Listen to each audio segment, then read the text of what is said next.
Welcome back to the morning show here on Arise News. So Leila, that was a really interesting chat with Esther Ozoma.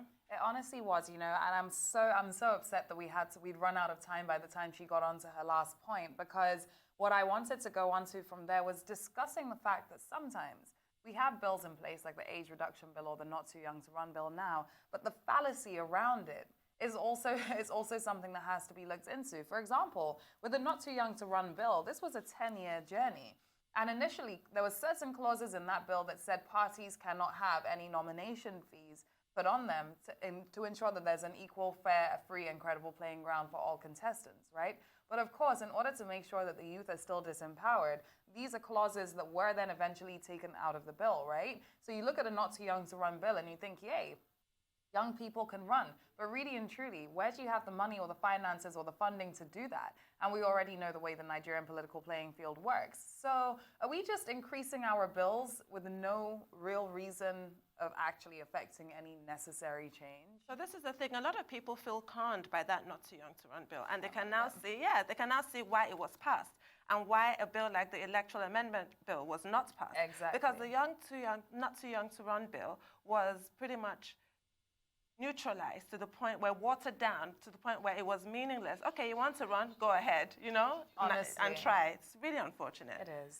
But at this point, we're going to be joined in response to the 2019 general election reports of the European Union Election Observer Mission and the joint reports of the National Democratic Institute and International Republican Institute by INEC Director, Voter Education, Publicity, Gender, and CSOs, Oluwole Osaze-Izu. Welcome to the morning show. Thank you. Good morning, Nandel. Thanks for having me. Thank you for joining us. So I'd like to start off with your assessment of these international reports, because the criticism is coming thick and fast, not just directed at INEC. Obviously, the political parties get criticized, security agencies got criticized. But regarding INEC specifically, what is your response, especially because the initial perception was that the foreign observers had given the elections conducted by your INEC, which you represent, a pass mark. Now it's not looking like that's been withdrawn. Well, thank you.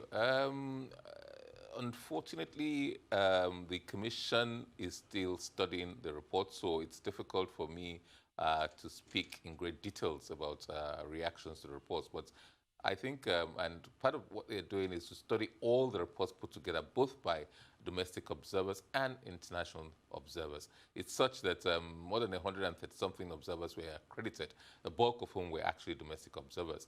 It will appear people tend to, since foreign observers have been, the last couple of days, publishing their reports, final reports, by the way, a lot of people seem to be, there's a lot of spotlight on those reports. Let us make a point that reports are very important in our process, because apart from monitoring the process ourselves with our officials, it's good to have independent people. And maybe more credence is given to some of these foreign observers because they believe that they don't have no interest one way or the other in the outcome of elections. And their reports cover, as you said earlier, the whole gamut of the elections, right from party nominations to registration to conduct of the elections, but it spotlights what all stakeholders were doing, or it's supposed to spotlight all that. First of all, you must also juxtapose the interim reports with the final reports. And my own cursory look at some of those reports, there seems to be some variation of sorts in some conclusions reached by the observers from their interim reports to their final reports. But generally, these reports are being studied.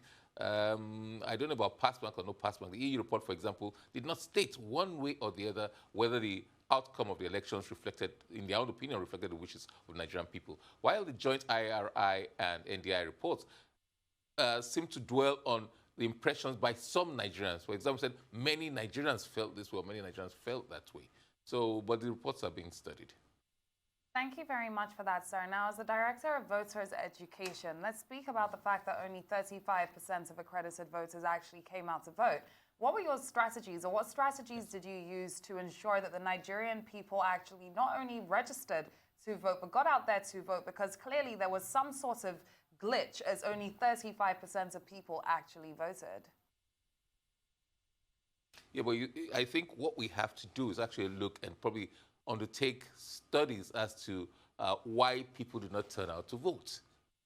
It's important to do that. It's then that we'll realize, okay, was it a fault of voter education? Was it an issue of security? Was it an issue of trust in the system?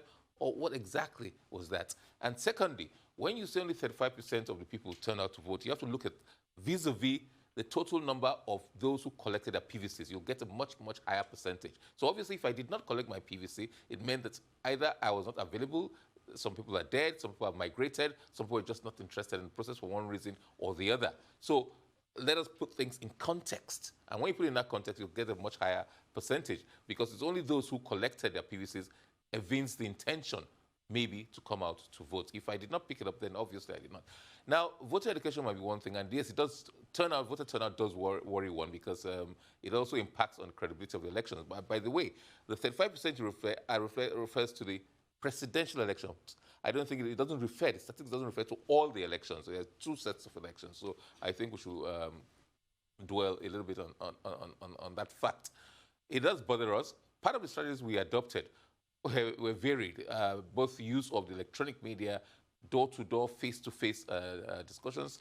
We partner with MDAs, especially NOAA, in trying to do market outreaches, outreaches in rural areas. We translated voter education materials into Braille, transcribed into Braille, translated into various languages spoken right across the country. Massive use of the electronics media and social media through the ICCC, which is the INEC Citizens Contact Center. So all the known means of communication, especially to mass audiences, were deployed.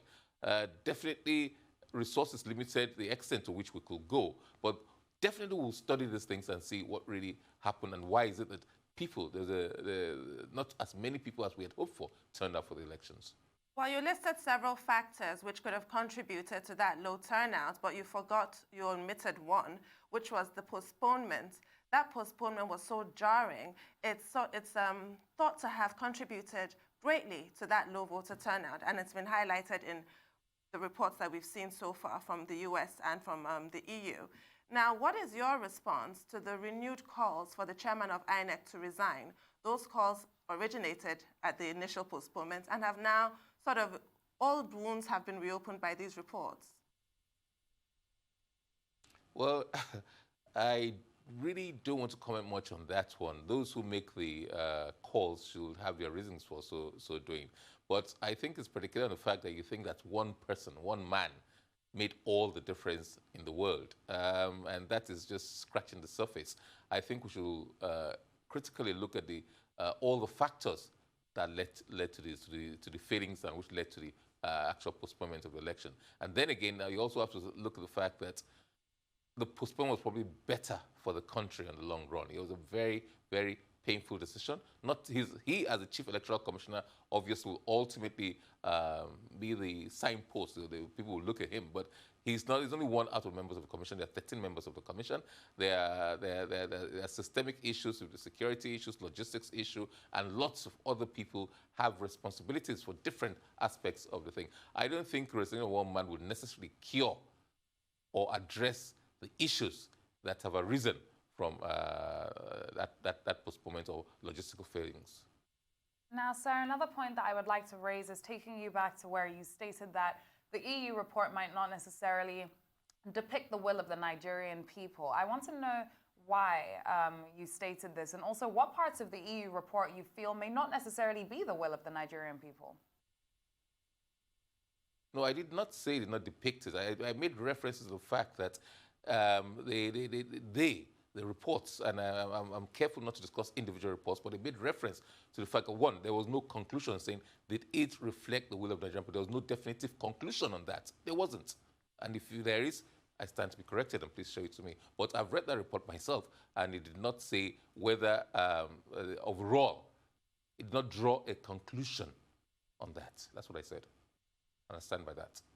Now, INEC went above and beyond in trying to ensure the integrity of your operations by really putting your foot down regarding party primaries, for one example, in Rivers State and Zamfara State, trying to put your foot down regarding Rochas Okorocha. But let me just clarify, Rochas Okorocha's certificate of return, because INEC felt that he had coerced the returning officer. But both these examples and others, you were met with quite strong resistance, and in some cases, INEC has had to back down, at least temporarily. Now, do you feel adequately supported in the discharge of your duties? I also ask this question because the INEC chairman was the chairman of the security committee during the elections, which was populated by the military, the police, but it was reported that the INEC chairman was not adequately consulted. Do you feel that you're being undermined in any way? Well, yes, it is correct that the INEC chairman is the co-chair of the Interagency Consultative Committee on Electoral Security, co-chaired by the INEC chair and the National Security Advisors. I don't know about being undermined. And by the way, I should flag the fact that the 2015 amendment to the Electoral Act did refer to the INEC chairman as being in charge and responsible for the calling for security personnel, the overall deployment for electoral duties. So yes, there's statutory backing even for that, although the Interagency Consultative Committee is not a statutory creation, but an initiative of the Commission. It's to harness and harmonize the deployment of security and all the threat assessments that are undertaken to harness approaches to election security, basically. We have tracked in any way, I'm afraid. It is just with due deference to the rule of law, where you say we complied with court orders. In case of Rochester, for example, it was compliance with the court order, and we're appealing that order. But in the meantime, we have to comply with it. We cannot and should not be held in contempt. We still believe that court order was wrongly given, and we've approached that it should be discharged by way of an appeal. In the case of Rivers State, that is settled. In the case of Zamfara, it's also settled. It is the Supreme Court who kind of validated our position and said, yes, INEC was correct, especially in Zamfara. And people fail to realize that the receiving end, for example, in both states, was what the ruling party, as so-called. People don't seem to give much credit to that fact. But those were not security issues, quite honestly. Those were party primary issues. That of Rochester Okorocha, it was non-state actors holding a returning officer hostage, and he felt there was undue pressure brought to him, and that's why he was forced to make that declaration. That declaration was not of his own free will. But we will appeal that decision, and we'll take it as it goes. We did consult regularly with the security agencies. When there was a trouble in River State, we had a high-level meeting with the security agencies, and they pointed out where they thought that we did wrong and we could improve on the process, and we brought out their own responsibilities as well. Sir, I'm so sorry to interrupt you. We do have to go on a very quick break, but as soon as we are back, the conversation will continue. Thank you for staying with us. Welcome back to the morning show here on Arise News. Still with us is the director, INEC Director of Voter Education, Publicity, Gender and CSOs, Oluwole Osaze-Izu. Sir, before we went on a break, you were making a point with regards to the appeal. Do go on. Yes, what I did say is that there were high-level consultative meetings with the security agencies at every stage of the process. The INEC chairman was always online with the Inspector General of Police and the Army commanders, both in headquarters and in the Abuja and in the fields. And we did have honest, frank discussions, and where we thought that they went wrong, we pointed it out to them. And don't forget that we issued a statement about security challenges in particular areas. Those consultations continued throughout the process of elections. Obviously, in the post-election period, we are going to review the operations. And next week, we are meeting with all security agencies under these auspices, as well as other stakeholders. But we have an exclusive meeting with the security agencies. We have with CSS, we have with the media. So each segment, each important stakeholder is being invited, and we have frank discussions. And I'm sure some of these issues will arise. But in the meetings we held in the height of the elections, I think it was pointed out that the conduct of elections is the responsibility of the Commission.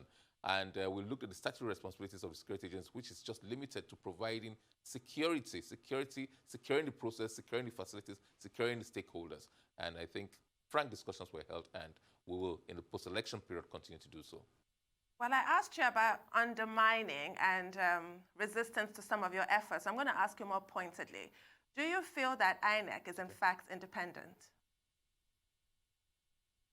Do I feel it? Oh, yes. I believe so, yes, indeed.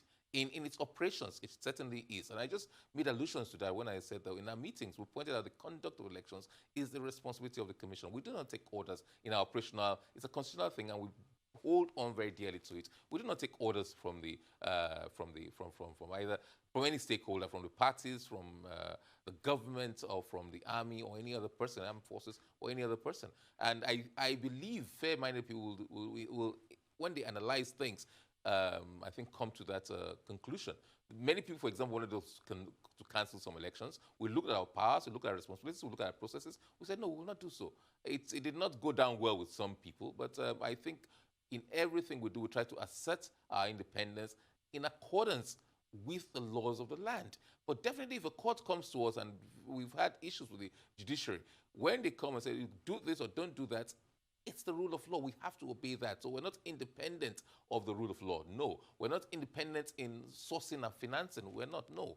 But in our operational matters, we are completely, totally independent and not subject, and we do not subject ourselves, and we're not subject to control or guidance or direction of any person or authority or any government. That being said, sir, I'd like to pose a question to you with regards to the way in which we conduct our elections then, because everyone was quite excited for the 2019 elections and the card reader process being implemented, which of course we've seen several glitches in post-election now. But while our elections were running over here in Nigeria, Sierra Leone just next door were running their elections on a blockchain system.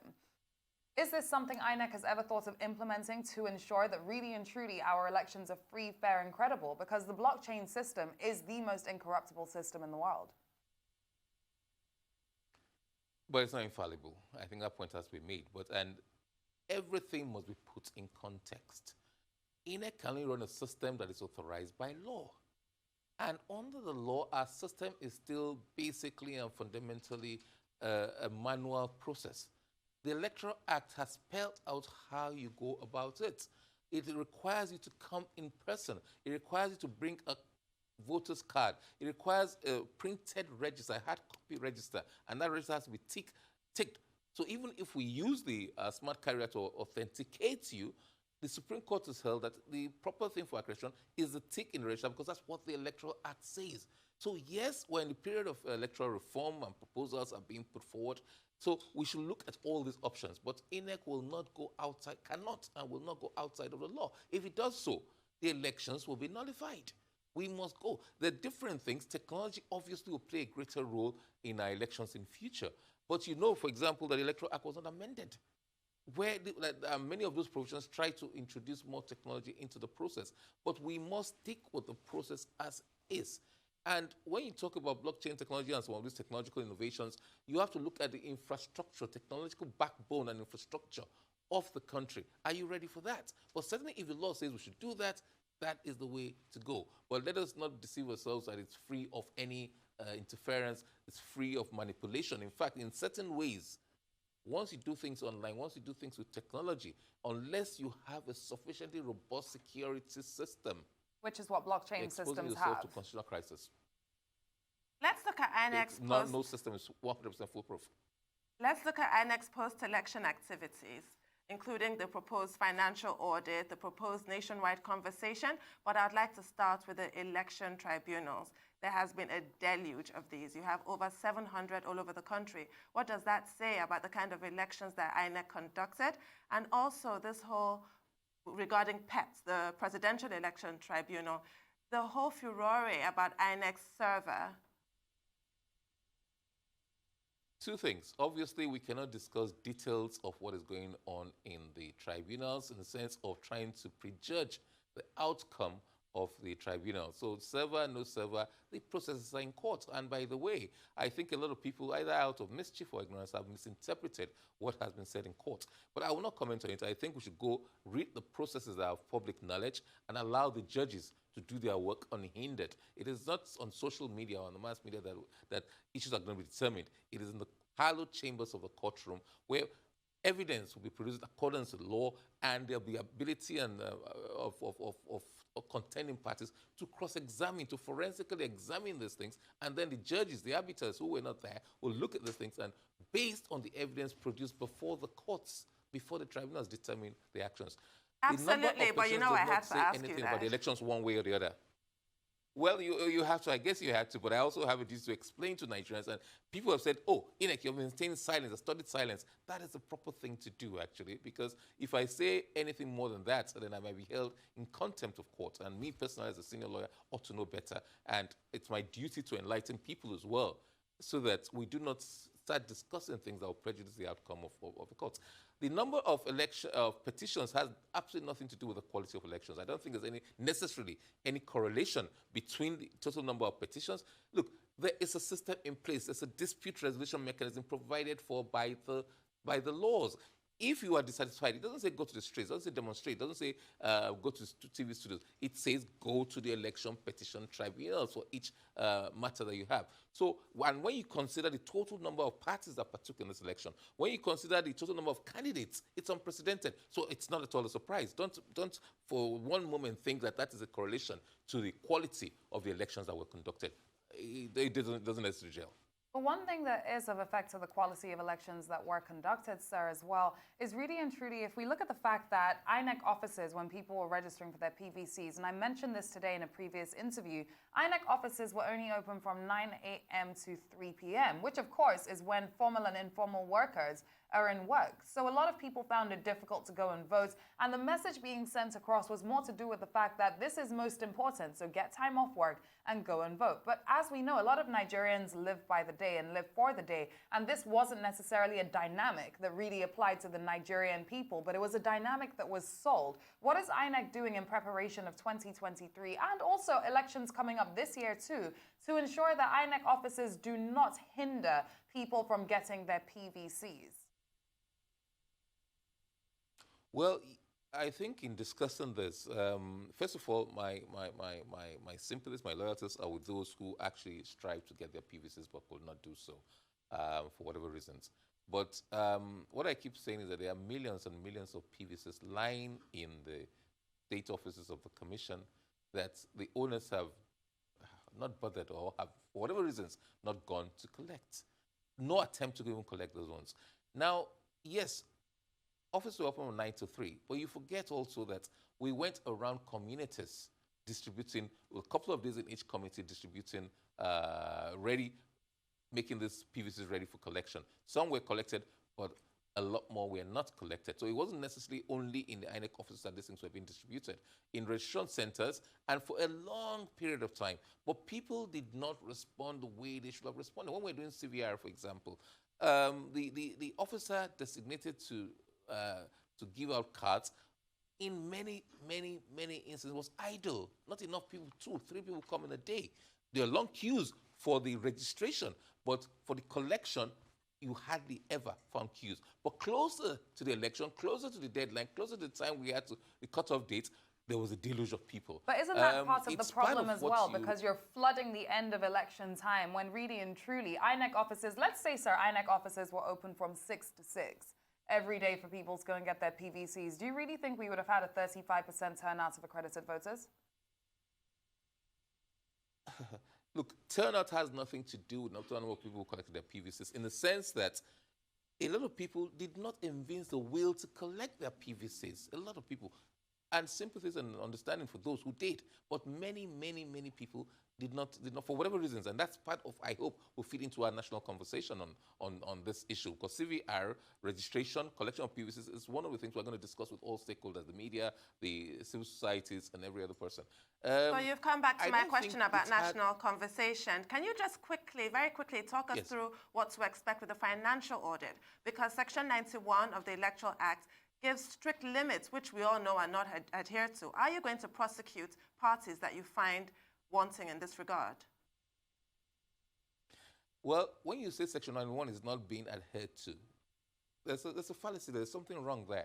Section 91 refers to expenditure by candidates, not political parties. By candidates. And please, if you have evidence that candidates have not been adhering to this, give it to us. We can only prosecute based on evidence. And, investigations have to be undertaken. It also defines the period of expenditure, and that's going from the date notice of election is given to the election day. So are you suggesting that Section 91 has been adhered to by candidates? Is that your assertion? That Section is what? It's been adhered to by candidates. I didn't suggest that. I drew attention to the fact that, first of all, that Section 91 refers to candidates. It doesn't refer to political parties. And you said, are we going to sanction parties? Your question was directed at parties. In the meantime, Section 91 that you It's a referred follow-up to my refers initial question about financially auditing parties. Please, sir, there's also your duty to audit financial records of parties as well as candidates. Please, let's not split hairs. Let's just talk about if we can actually expect prosecution so that money does not have the effect that it has on our elections. Pardon me, please. It is not the duty of INEC to audit political parties' finances. It's not. That's wrong. It is the parties to audit their accounts, submit their audited returns to the commission, not the other way around. So what does the party do with the with their report? Of course, it's an audit. They submit to us. They submit to us. We publish, but we send auditors to look at the things that they have. So you audit. Why are you being argumentative? So it is an audit. Thank you very much, Mr. Oluwole Osaze-Izu. Unfortunately, we've run out of time. Thank you so much for your insights.